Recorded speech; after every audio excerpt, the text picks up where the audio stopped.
Buongiorno Italia, benvenuti a tutti, soprattutto i nuovi arrivati che non fanno parte del canale. Oggi recensiamo una cosa veramente molto utile per molti camperisti, per carità anche per gli automobilisti e per chi ha i van, ma soprattutto indispensabile per alcune tipologie di camper, tipo il mio che ho appena preso, che è una specie di motorhome furgonato, non ho visuale, non vedo dietro, vado veramente in panico, è anche molto lungo, molto grande, molto largo, e quindi io adesso non solo per i parcheggi, anche per le manovre sono veramente in panico. È arrivata in aiuto la Simoni Racing con questo pacchettino. Andiamo a scoprire cosa c'è? Dai, via! No, perfetto, non ci credo, perfetto. Avevo capito solo i sensori di parcheggio, invece abbiamo anche la videocamera con la telecamera. Il camper attuale, per chi segue il canale, quello nuovo intendo, il nuovo camper, sì, ha la videocamera, ma se la vedi ti metti a ridere. Diciamo non è anni 70-80, è anni 40-50. Quindi sì, direi che alla coppiata di sensori di parcheggio, come ti dicevo prima, in un camper, soprattutto camper del genere, veramente molto difficili per chi non è abituato a guidarli. Fidati, le prime volte è veramente difficilissimo, soprattutto i parcheggi e le manovre, è una cosa proprio difficile. Questo veramente ti cambia la vita. Ce l'avevo anche nel camper vecchio e adesso proviamo quello della Simoni Racing sul camper nuovo. Wow, eccoli qua i sensori di parcheggio. Allora, il modello che noi andiamo a provare è l'SPS 6. Non ha il misuratore di distanza, ma a noi poco importa, perché in questo caso abbiamo anche la videocamera, la retrocamera con il suo bel display. Ritorno un attimo sulla videocamera perché vedi che c'ha le unità di misura per quanto puoi avvicinarti, no? Grandissimi, anche il cappellino, apprezzatissimo. Magliettina!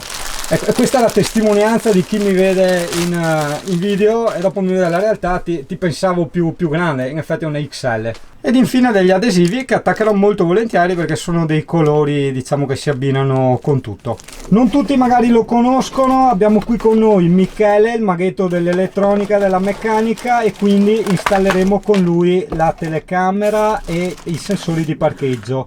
Verrà fatto appunto il dietro la quinte sia dell'installazione che poi ovviamente si passerà alla prova. Per di più hanno dato perfino anche la fresetta per fare i fori sul paraurti posteriori in vetroresina per poter attaccare i sensori di parcheggio. Non tutti te lo danno questo, ricordati. Poi ci sono cablaggio, che quello non manca mai, tutti i cablaggi, tutti i sensori, eccoli qua. Quindi nella scatola di sensori di parcheggio abbiamo i 4 sensori di parcheggio, la punta per il trapano per fare il foro nella carrozzeria, nella parete del camper per i sensori di parcheggio, la sua centralina e il campanellino, eccolo qua, che è quello che fa rumore, quello che suona. All'interno invece del pacchetto con la retrocamera abbiamo il monitor che vedi qui. Tra l'altro guarda, lo puoi mettere anche a testa in giù perché si piega e tac, vedi, te lo appendi anche a testa in giù a mo' di specchietto retrovisore. Poi abbiamo la retrocamera, il cavo video e giustamente il cavo di alimentazione e un'altra fresetta per fare il buco della telecamera. Allora io e Michele adesso iniziamo facendo il buco per la retrocamera. Abbiamo pensato di metterla lì in quanto era dritto, non andiamo a bucare la vetroresina della carrozzeria del camper, insomma cosa molto importante. E soprattutto in quella parte di paraurti poi scendi e hai tutti i passaggi degli altri cavi, hai capito, per entrare e fare i collegamenti. Allora, non spaventarsi per i rumori, è normale. Allora, sono io che dovrei spaventarmi, vero? Eccola, perfetto. Ok, si passano dentro i cavi, ovviamente uno alla volta, ok? E poi ci fai cadere la videocamera che è stata ovviamente progettata di quella misura, guarda, e poi farà un click. Perfetto, eccola là, piccolina, nera, così non dà nell'occhio, non è pacchiana, molto carina. Quindi adesso andiamo a sostituire la telecamera a dir poco vintage. Ci sono infiniti strati di vetroresina. Eccoci qua, allora noi ci siamo presi avanti intanto a fare anche i fori per i 4 sensori. Allora 2 sensori li metteremo normali nel paraurti, no? Come tutti i comuni mortali. Da camperisti però, per i parcheggi, per i paletti, gli sbalzi eccetera, preferiamo metterne 2 anche a questi lati che buttano in obliquo, vedi? Che fanno, guardami, questo giro qua così, puntano così. Questo per fare le manovre di parcheggio. Perché a volte capitano che lo specchietto è buio, cioè è un punto morto e non riesci magari a beccarti il paletto quello in parte, come è già capitato. Quindi avendolo anche qua, il sensore questo qua ti va a segnalare se c'è un ingombro o qualcuno in mezzo, in maniera che se dallo specchietto non lo vedi ti segnala e quindi ti fermi un attimino e vai a capire perché.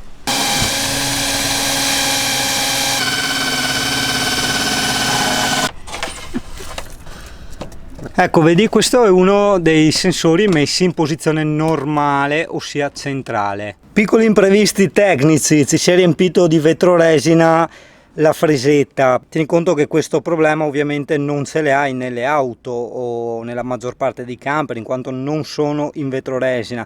Qui trattasi di un'eccezione. In ogni caso, se anche te devi forare della vetroresina, non dimenticarti di dargli una raffreddata ogni tanto alla punta del trapano. Benvenuto nei seminterrati del mio camper. Allora, sotto nel paraurti c'è una scatola elettrica. Noi adesso stiamo guardando se riusciamo a attaccargli dentro, se ci sta, la centralina dei sensori di parcheggio. Oh, qua che sta. Che storiaccia, perfetto. Allora sul cavo tu puoi vedere, no, che c'è questa targhettina qua, è il numero D, cioè ha la lettera D e va collegato con la lettera D, cioè va dentro qua. Come puoi vedere ci sono due dentini, non puoi sbagliarti, tu la prendi e la infili direttamente sul gruppo D. A posto. Questo qua è la lettera A, come puoi vedere. A posto, attaccato sulla. Qua poi c'è la lettera B e lo inseriamo naturalmente sulla lettera B, perché ogni sensore ha la sua bocca di entrata. E infine abbiamo la lettera C. Questo qua è la lettera C. Andiamo a cercare i due dentini, altrimenti non ci va dentro. Ok, a posto. Qua per il momento è tutto collegato. Adesso mettiamo la scatoletta all'interno qua, cerchiamo di metterla in maniera che non vada a creare problemi con altri cavi elettrici. Poi qua ci resta l'ultimo cavo da collegare, il positivo e negativo, che adesso qua cerchiamo di trovare il positivo negativo alla massa e il positivo sulla retromarcia, perché lui funziona solamente con la retromarcia, i sensori di parcheggio.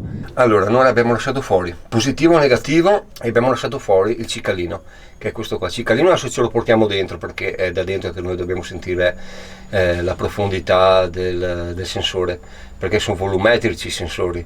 Quando più tu ti avvicini più lui suona. Allora, noi adesso con questo qua, il positivo e negativo della cicalina, andiamo a collegarci con i fanali, col fanale posteriore della retromarcia, perché questo va inserito, e insieme con la telecamera va inserito col positivo. Quando tu metti la retromarcia automaticamente si inserisce, si accende, perché prende corrente dal positivo della retromarcia, quindi si inserisce, va a funzionarmi i sensori di parcheggio più la telecamera, perché colleghiamo tutto quanto su questo cavo qua. Naturalmente noi adesso andiamo a prendere il saldatore e saldiamo i due cavi, i due positivi, che mi esce fuori da qua. Noi abbiamo già verificato, abbiamo già testato, il cavo è questo qua celeste, e questo qua è il negativo, sempre del fanale della retromarcia. Noi salderemo anche questo, quello della retrocamera, perché questo qua va a dare il segnale alla retrocamera di accendersi. Ok? A posto? A postissimo. Precisiamo, dettaglio tecnico, il cicalino sarebbe lo speaker, quello che suona, quindi quello che ti fa bip bip bip bip bip quando fai retromarcia. Qui noi giustamente abbiamo recuperato una scatola di derivazione che c'era già all'interno del camper per tutti i fanali, noi l'abbiamo smontata e l'abbiamo inserita tutti qua. Adesso noi qua cosa facciamo? Andiamo a metterci o una guaina termo restringente o ci facciamo un paio di giri di scotch isolante. Comunque adesso vediamo un attimino come fare in maniera che non si veda, venga fuori un lavoretto pulito, e soprattutto anche qua mettiamo delle fascette in maniera che sia tutto quanto bello pulito da vedere. Qua naturalmente ci metteremo un po' di guaina termo restringente, così almeno è tutta quanta bella isolata, e così almeno non, in futuro, anche se c'è acqua, umidità, non crea problemi, perché sai benissimo che la corrente è una brutta bestia. Ok, intanto abbiamo lasciato il cicalino, ossia lo speaker, sciolto per fare le prove. Senti, mi sto avvicinando, sono tipo 1,80 m. Se ci avviciniamo qui, sentilo, mi avvicino ancora di più, guarda per capire, guarda dove sono io, così hai un'idea. Eccolo qua, veloce, attento, rumore fisso, ti lascia una spanna e mezzo di distanza. Idem ce l'abbiamo ovviamente anche ai lati, vedi? Ta ta ta ta ta. Qua. E anche qua una spanna e qualcosetta, una spanna e mezzo, una spanna e mezzo. Nel mio caso adesso qua devo togliere questa plancia qui, vedi, io ero già fortunato, avevo in qualche modo la predisposizione, anche se comunque la mia retrocamera è nel tetto, quindi adesso smonto tutta questa plancia qui in modo da entrare dentro per la parte motore e da sotto passiamo i cavi che si attaccano alla retrocamera, in più anche al cicalino, perché sai, il camper è grande e tutto quanto, è anche molto insonorizzato, quindi non si sente da fuori, quindi vediamo di metterlo all'interno dell'abitacolo. Bene ragazzo, pertanto una volta che hai collegato il monitor inserisci la retro, eccola là inserita e si accende. Diciamo il monitorino sì, non è proprio enorme, però insomma è abbastanza discreto, è anche a colori, ti puoi regolare la luminosità e ovviamente l'inclinazione da tutti i lati come ti ho fatto vedere prima, quindi lo puoi anche attaccare eventualmente a testa in giù, insomma, ecco. Sì, lo giri dall'altra parte.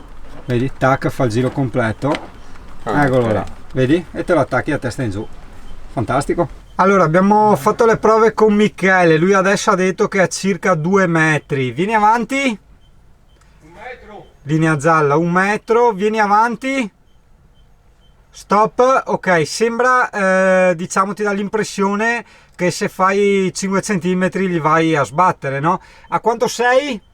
sono a 30 cm, ok, più abbiamo anche i sensori di parcheggio, ok, però quando arrivi al limite, vedi, della linea rossa hai comunque quell'asco di 30 cm che ti salva il paraurti.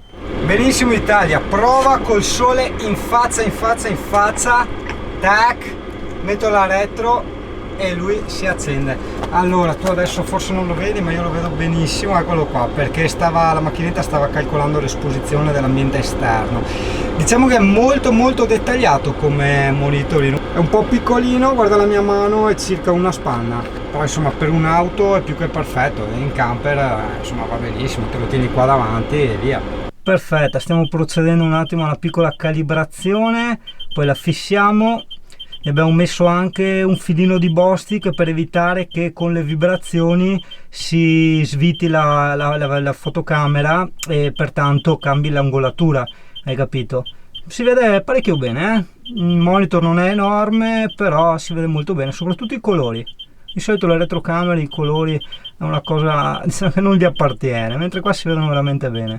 Il rumore che senti, il bip bip bip, è il cicalino dei sensori di parcheggio, perché adesso siamo con la retrocamera attivata per tarare un attimo la retrocamera e siamo vicini, vedi, a una muretta. Noi li avevo messi laterali perché così capiamo anche bene quanto parcheggiare sotto le murette. Vedi, ti è utile anche se investi qualche pedone, vedi, dopo averlo investito te lo vedi nella retrocamera.